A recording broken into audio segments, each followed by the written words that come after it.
मैं उसकी जिम्मेदारी उठा सकती हूँ। टेंशन मत लो, मैं अच्छे से सोया, आज रात संभालूंगा।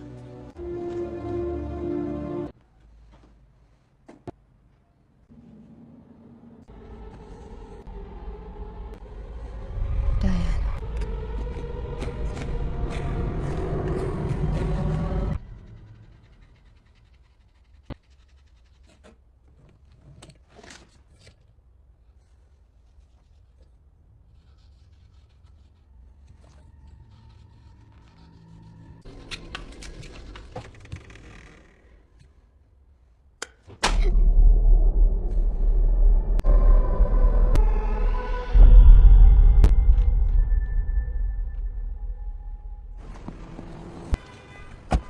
तुम्हारा मैसेज मिला था, क्या हुआ? मुझे मॉम के घर ले जा सकते हो? क्या तुम ये फिर से करना चाहती हो? क्या?